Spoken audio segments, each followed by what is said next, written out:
Il est 12h30 sur Grand Lille TV, le direct se poursuit. Bonjour à tous et bienvenue sur notre antenne. Merci de votre fidélité.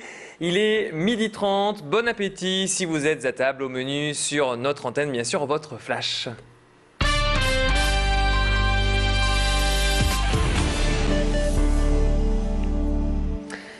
Et J-3 avant la rentrée des classes, lundi, les petits écoliers vont reprendre le chemin des cours, mais leurs enseignants sont déjà sur le pied de guerre. Ce matin, la majorité des professeurs ont retrouvé leur classe avant l'arrivée des jeunes. À Lille, les enseignants de l'école Arthur Cornette ont eu la visite ce matin de Jean-Pierre Paulvent. L'inspecteur d'académie les a rencontrés et a abordé de nombreux sujets comme les cours d'instruction morale. C'est une décision de Luc Châtel, ministre de l'Éducation nationale en cette rentrée. Mais pour Jean-Pierre Paulvent, ce n'est pas une nouveauté car les leçons de morale ont toujours existé. On l'écoute au micro d'Élodie Bernachon. L'éducation ne se réduit pas à une demi-heure ou 20 minutes d'éducation ou de leçons de morale, comme on disait auparavant. Il y a des moments qui seront réservés à un débat, à une analyse de ces grandes notions. Mais c'est tout au long de la semaine, tout au long de l'année, c'est à chaque rencontre avec un élève qu'on peut débattre d'un comportement et d'une analyse à développer. Voilà, puis on souhaite bien sûr une très bonne rentrée aux 235 000 petits écoliers du Nord. La pression monte dans les rues de la capitale des Flandres. C'est la toute dernière ligne droite avant la braderie de Lille. Vous l'avez forcément remarqué si vous êtes passé dans le centre-ville. Les bradeux sont déjà là et ils s'installent. Je vous rappelle qu'on attend plus de 2 millions de visiteurs et 10 000 exposants sur 100 km d'étal. Sur Grand Lille TV, on vous donne toutes les infos pratiques pour bien réussir le plus grand vide-grenier d'Europe. Tout d'abord, pensez en transport en commun pour vous déplacer. Transport renforce ses services de métro et tramway. Il vous propose un pass braderie.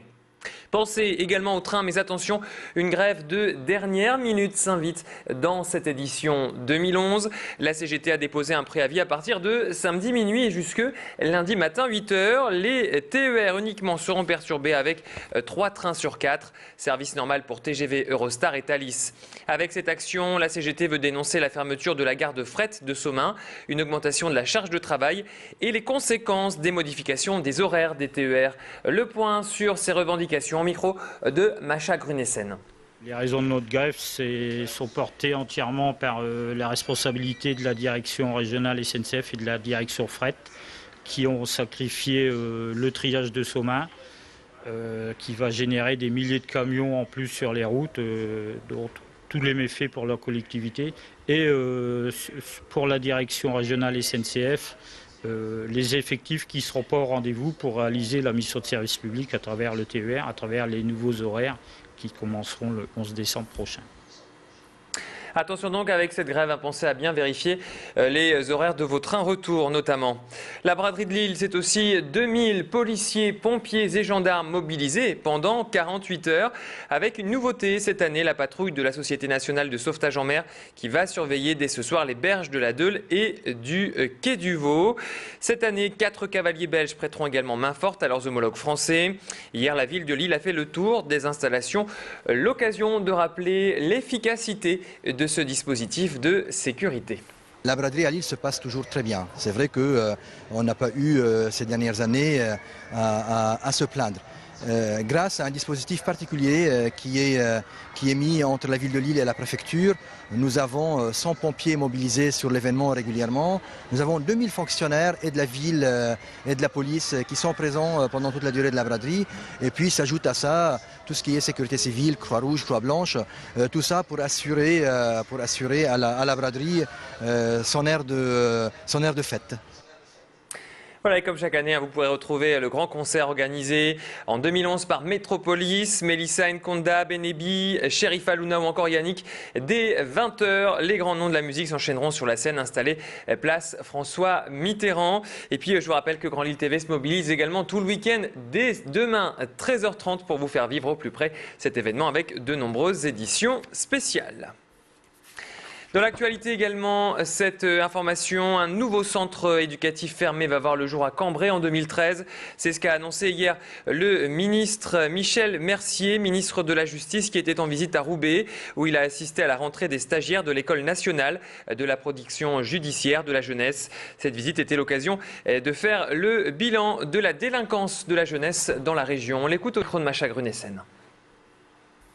La délinquance des mineurs est un problème national, très largement. Donc, très naturellement, la région Nord-Pas-de-Calais est concernée par ce problème. Et partout, j'essaye de développer une palette de réponses. Il n'y a pas une seule réponse, parce qu'il n'y a pas un seul mineur délinquant. Il y a des mineurs délinquants qui ont chacun leur personnalité et qui ont tous vécu quelque chose qui est différent. Il faut donc qu'on apporte des réponses assez individualisées. C'est la raison pour laquelle on a besoin d'avoir toute une palette d'établissements d'accueil. Et puis on termine avec la gare Saint-Sauveur de Lille qui lance la rentrée culturelle avec Apparition. Cette toute nouvelle exposition est un avant-goût de collector qui prendra ses quartiers au Tripostal en octobre prochain. Apparition vous fait découvrir des œuvres du Centre national des arts plastiques, des fonds régionaux d'art contemporain et des musées. D'ailleurs, présentation de l'œuvre de Anne-Véronica Janssen, artiste belge, avec la commissaire de cette exposition. C'est une artiste qui travaille beaucoup sur la lumière, l'espace sensoriel, c'est-à-dire que nous perdons nos repères, que ce soit avec des lumières extrêmement fortes, des lumières parfois très colorées, et le brouillard l'intéresse beaucoup parce qu'il va redisposer les architectures, il va agrandir des espaces ou bien les restreindre complètement. Et puis dans cette exposition, ce que j'aimais bien, c'est que les visiteurs, une dizaine de personnes dans cet espace, vont se découvrir ou se perdre dans cet espace. Apparition à découvrir jusqu'au 30 octobre et je vous rappelle que l'entrée à la gare Saint-Sauveur est entièrement gratuite. C'est la fin de ce flash. Au menu sur Grand Lille TV, on enchaîne avec la météo et l'infotrafic en direct. A tout de suite.